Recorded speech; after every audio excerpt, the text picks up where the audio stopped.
ایک وقت ایسا آیا کہ اللہ تعالیٰ نے حضرت ابراہیم کو بہت زیادہ مال عطا فرمایا. اتنے اونٹ گنے نہیں جاتے، گائیں اتنی زیادہ کہ شمار نہیں ہوتی، بکرے بکریاں اتنی زیادہ کہ شمار، بہت زیادہ مال اللہ نے عطا فرمایا. اور ابھی کچھ عرصہ پہلے آپ پیچھے جائیں نا تو جو لفظ مال تھا وہ روپے پہ تو بولا ہی نہیں جاتا تھا، وہ جانوروں پہ بولا جاتا تھا. بہت زیادہ مال اللہ نے دیا، بکریاں، گائیں، اونٹ، بیل، بڑا کچھ. تو رب کریم نے فرشتوں سے فرمایا کہ وَاتَّخَذَ اللَّهُ إِبْرَاهِيمَ خَلِيلًا، ابراہیم میرا دوست ہے. تو فرشتے کہنے لگے یا اللہ جسے اتنا کچھ دیا جائے اس نے دوست تو بننا ہی ہوتا ہے، تو نوازا ہی بڑا ہے، اتنا مال، اتنے کھیت کھلیان، اتنا کچھ. اللہ کریم نے فرمایا جاؤ آزمائش کر لو، امتحان لے لو. فرشتہ امتحان لینے پہنچ گیا. حضرت ابراہیم کے جانور چر رہے ہیں چراگاہ میں، حضرت ابراہیم بھی ہیں، غلام بھی ہیں، بہت بڑا ریوڑ ہے. آپ تشریف فرمائے. ایک فرشتہ آیا تو کھیت میں چھپ کے بیٹھ گیا اور بلند آواز سے کہنے لگے سبحان اللہ والحمدللہ ولا الہ الا اللہ واللہ اکبر. اب وہ حضرت سیدنا ابراہیم علیہ السلام کھڑے تھے تو وہ کھیت میں بیٹھ کے تسبیح پڑھنے لگا سبحان اللہ والحمدللہ ولا الہ الا اللہ. حضرت ابراہیم کہنے لگے یہ میرے رب کا نام کون لے رہا ہے؟ بڑی اس کی میٹھی آواز ہے، بڑی، کون ہے؟ ڈھونڈنے لگے، گھومتے گھومتے اس کے پاس چلے گئے. فرشتہ انسانی شکل میں، تو میرے رب کا ذکر کر رہا تھا؟ اس نے کہا میں ہی کر رہا تھا. فرمانے لگے یار ایک دفعہ پھر نہیں کرتا؟ تو کہنے لگا ابراہیم پہلے تو میں اپنی مرضی سے کر رہا تھا، تو کہتا ہے تو پیسے لگیں گے، پیسے ہیں تو کر دیتا ہوں. حضرت ابراہیم کہنے لگے بول تو کیا لے گا؟ میرے اللہ کا ذکر سنانے کا کیا لے گا؟ کہنے لگا جتنی بکریاں آپ چلا رہے ہیں ساری دے دے تو میں اللہ کا ذکر سنا دیتا ہوں. آپ نے فرمایا بس جا تیری ساری ہوئی، میرے رب کا ذکر سنا. اور پھر شروع ہو گیا سبحان اللہ الحمدللہ ولا الہ الا اللہ واللہ اکبر. حضرت ابراہیم علیہ السلام کیف میں یار پھر ذرا سنا، نا علما وچ پھسا سانو تو یار دی گل سنا سانو، ذرا دوبارہ سنا. میں پھر سنایا، ایک دفعہ پھر کہا. فرشتہ کہنے لگا بس جی آپ کے پیسے پورے ہو گئے. حضرت ابراہیم کہنے لگے چل ایک دفعہ اور سنا. کہنے لگا پیسے لگیں گے. تو کیا لے گا؟ کہنے لگا گائیں بھینسیں ساری میری. فرمایا بس یار اتنی قیمت، تو سنا صحیح، سارا کچھ ہی تیرا. پھر شروع ہو گیا سبحان اللہ والحمدللہ ولا الہ الا اللہ واللہ اکبر. گائیں دے دیں، بھینسیں دے دیں، وہ ذکر سناتا ہے. حضرت ابراہیم کبھی مچلتے ہیں، کبھی روتے ہیں، کبھی آہیں بھرتے ہیں. تو میرے رب کا نام لے رہا ہے، ذرا پھر سے لے. کیف جاری ہے. کہنے لگا بس بھائی. حضرت ابراہیم فرمانے لگے تو اور لے لے جو لینا ہے، مجھے ذکر سنا. اس نے کہا ابراہیم بکریاں میں لے چکا، گائے بھینسیں میں لے چکا، اونٹ رہ گئے، سارے لے لوں گا پھر ذکر سناؤں گا. فرمایا کیا تیرا ہوا تو ذکر سناتا رہ، میں دیتا ہوں. دے دیا. کچھ دیر ذکر کیا تو اب خاموش ہو گیا. حضرت ابراہیم خلیل اللہ علیہ السلام فرمانے لگے ذکر سنا. کہنے لگا ابراہیم اب تیرے پاس دینے کو کیا ہے؟ ہر چیز تو میں لے چکا. آپ فرمانے لگے یہ گائے بھینسیں بکریاں چرانے کے لیے تجھے کوئی نوکر ملازم بھی تو چاہیے نا. تو اس طرح کر مجھے رکھ لے، میں روٹی نہیں مانگوں گا، کھانا نہیں مانگوں گا، تو اللہ کا ذکر سناتا رہنا، میں تیرے جانوروں کی نوکری کرتا رہوں گا. حضرت ابراہیم علیہ السلام نے جب یہ کہا نا، فرشتے کی آنکھوں میں آنسو آ گئے. تر دامنی پہ شیخ ہماری نہ جائیے، ہم دامن نچوڑ دیں تو فرشتے وضو کریں. فرشتہ رو پڑا اور کہنے لگا ابراہیم مجھے سینے سے لگا. میرے رسول کریم صلی اللہ تعالی علیہ وسلم نے نظر کی صفائی پر سب سے پہلے توجہ دی ہے. ہمیں اپنے بچوں کو تاڑنا ہے، ہمیں اپنے بچوں کو دیکھنا ہے، ہمیں انہیں خود پکڑ کے اچھی مجالس میں لے کر کے جانا ہے. اور سنو میرے حبیب پاک صلی اللہ علیہ وسلم نے کتنی پابندی فرمائی. کوئی مولوی ہو، کوئی پیر ہو، کوئی فقیر ہو، کوئی درویش ہو، کوئی دربار کا سجادہ ہو، کوئی کسی جگہ بیٹھنے والا ہو، کسی کو بھی عورت کے ساتھ تنہا رہنے کی اجازت ہے؟ سارے بولیے اجازت ہے؟ کسی کو بھی عورت کے ساتھ تنہا رہنے کی اجازت ہے؟ بالکل نہیں ہے، قطعاً نہیں ہے. میرے نبی کریم صلی اللہ علیہ وسلم نے فرمایا جہاں مرد اور عورت اکٹھے ہوں گے تیسرا شیطان ہوگا. ابن حجر کہتے ہیں ایک صحابی نے عرض کی حضور اگر وہ دونوں نیک ہو، اگر دونوں نیک ہو تو میرے حبیب پاک صلی اللہ علیہ وسلم نے فرمایا یحییٰ کے بیٹے زکریا بھی ہو اور عیسیٰ کی والدہ مریم بھی ہو تو پھر بھی میں دونوں کو اکیلے رہنے کی اجازت نہیں دیتا. जब उनको इजाजत नहीं है, जब उनको इजाजत नहीं है तो बाकी कोई किस खाते में है।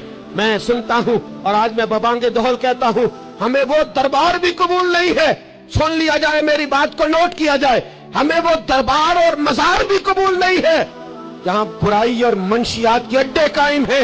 हम उन दरबारों पर भी फौरी तौर पर हर लिहाज से कड़ी निगरानी करने का और पूरी सख्ती करने का इरादा रखते हैं और खुद आगे बढ़ के उन जालिम सज्जादा नशीनों का मुंह नोचने का इरादा रखते हैं जिन दरबारों पर नशा बिकता है, जिन दरबारों पर गंद होता है। दरबार तो ऐसे होते हैं कि दाता अली अजमेरी रहमतुल्लाह अलैह का दरबार हो पर चारों जानिब कुरान पाक की तिलावत हो रही हो। जुमा इतना बड़ा होता हो कि लाहौर में इतना बड़ा जुमा ही और कोई ना हो। दरस हदीस होता हो, दरस निजामी का मदरसा कायम हो और औरतों का जाना अलग हो, मर्दों का जाना अलग हो, पूरी शरीयत की पाबंदी हो। फिर किसी दरबार पर जाने की इजाजत है, वरना कोई किसी जगह भी किसी भी लिहाज से कभी न जाए। मेरे अजीजों, मंशियात के खिलाफ जिहाद, बेहयाई, उरियानी, फाहशी, मिल्लत का जवान अपनी नजर को छुपाना सीख जाए। और मेरे दोस्त देखना, बेटियों को खतरा किससे है? यहाँ हिंदू भी कोई नहीं, सिख भी कोई नहीं, आर्या भी कोई नहीं, बुद्ध मत भी कोई नहीं, यहाँ ईसाई भी अकलियत में, यहाँ यहूदी भी कोई नहीं। लेकिन फिर भी बेटियों की अगर शर्मो हया महफूज ना हो। ये हदीस सुनाने लगा हूं, हदीस है, हदीस रसूल है। जवान खास करके जरा मेरी बात पे तवज्जो करें और बुजुर्ग खास कर तवज्जो करें जिन्होंने तरबियत करनी है। सुने, हुजूर की बारगाह में एक नौजवान आया है, ये संगमील है हदीस, इसको याद रखना। अर्ज की, हुजूर मैं सारे गुनाह छोड़ सकता हूं, जिना नहीं छोड़ता। हुजूर मुझे जिना की इजाजत होनी चाहिए। मेरे हबीब ने थपकी दी, बिठा लिया। मैं कहता हूं हुजूर ने गुनाहगारों को मुआवजे से काटा नहीं, उनकी तरबियत फरमाई है, उनकी तरबियत फरमाई, उनको करीम फरमाया। मेरे हबीब करीम सल्लल्लाहु अलैहि वसल्लम ने फरमाया, इधर आप बैठ जा। बैठ गए।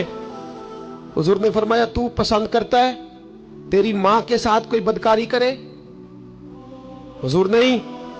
फरमाया, तू पसंद करता है तेरी बेटी के साथ कोई बदकारी करे? या रसूलल्लाह मैं आंखें निकाल दूंगा। हुजूर ने फरमाया, तू पसंद करता है तेरी बहन के साथ? हुजूर मैं काट डालूंगा वो हाथ जो मेरी बहन की तरफ उठेंगे। फरमाया, तू पसंद करता है कि तेरी खाला, फुफी, ममानी की तरफ कोई ऐसी हरकत करे? हुजूर मैं काट के रख दूंगा उन लोगों को जो बात भी करेंगे। मेरे हबीब ने फरमाया, अच्छा जिसके साथ तू बदकारी की इजाजत मांग रहा है वो किसी की मां नहीं लगती, वो किसी की बहन नहीं लगती, वो किसी की बेटी नहीं होगी? याद रखे, मुल्ला जलालुद्दीन रूमी 1, इमाम गजाली 2, आला हजरत फाजले बरेलवी 3। बुजुर्ग मुतफिका तौर पर लिखते हैं, फरमाते हैं जो गंद के साथ दूसरे घर में ताड़ता है वो अपने घर की खैर मना ले, जो गंदी नजर दूसरों पे रखता है वो अपने घर की खैर मना ले। इसलिए कि जो जुर्म वो किसी के खाते में डालेगा वो सजा बन के उसके घर की तरफ लौटा दिया जाएगा। जो बदकारी वो किसी के खाते में डालेगा वो सजा बन के अल्लाह उसके घर की तरफ लौटा देगा।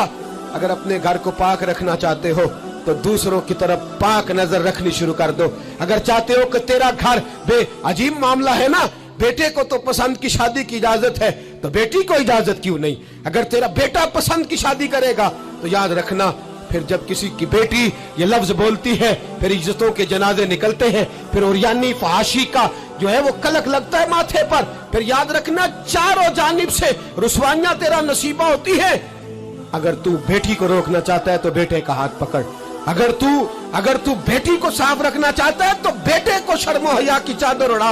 अगर तू बेटियों के किरदार की हिफाजत करना चाहता है तो पहले बेटे को पाबंद शरीयत बना, पहले इसकी तरफ देख।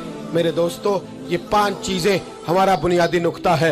एक तो अमीर गरीबों की तहकीर करना छोड़ दे, दूसरा गरीब अमीरों से मांगना छोड़ दे, तीसरा इज्जत के साथ जीना सीखे, हमें हर हाल में सूद से, हराम पैसे से बचना है। चौथा, हर तरफ मंशियात फैली है, हमें इसके खिलाफ जिहाद करना है। 5वां, बेहयाई, उरियानी, फहाशी, गली गली, नगर नगर निकल करके इसके खिलाफ हमने बोलना है। मुझे मेरे साथी कहते हैं, नौजवान महफिलों में आना छोड़ गए। वो कहते हैं हजरत साहब के सारे मौजूआत ही हम पे होते। चंद दिन पहले मैं कल्लर सईदा गया, मैं दूर के इज्तिमा नहीं देता, सफर नहीं कर पाता, मेरे पैरों में दर्द होता है, करीब करीब रहता हूँ। उन लोगों ने बड़ा इसरार किया तो मुझे जाना हुआ। मैं जब वहां पहुंचा कुछ देर मैंने बात की तो मेरे ख्याल में यही था कि जवान नौजवान कहाँ बात को सुनते हैं, ये थोड़ी मेरी बात को सुनेंगे। मैंने इरादा किया, थक भी बड़ा गया कि 20-25 मिनट बात करूंगा। 3-4 नौजवान मेरे सामने बैठे थे। अभी मैंने मुस्तफ़ा की हदीस का रंग छेड़ा ही है। छम छम उनकी आंखों से आंसू बरसने लगे, छम छम। अल्लाह की कसम, मिंबर रसूल पे बैठा हूँ, मैं अपने अंदर शर्मिंदा होने लगा। मैंने कहा यार तू कहता था नौजवान बात नहीं सुनते, तेरी मिल्लत का जवान, उसे किसी ने बात सुनाई नहीं, शायद तू उस तक बात पहुंचा ही नहीं सका। अरे गुनाहगार बड़ा है पर मुस्तफा का गद्दार तो नहीं ना, ये बड़ा पापी है पर हुजूर की बात नहीं सुनेगा, नबी पाक के पैगाम की तरफ नहीं। 50 मिनट बात करके मैं लौटा।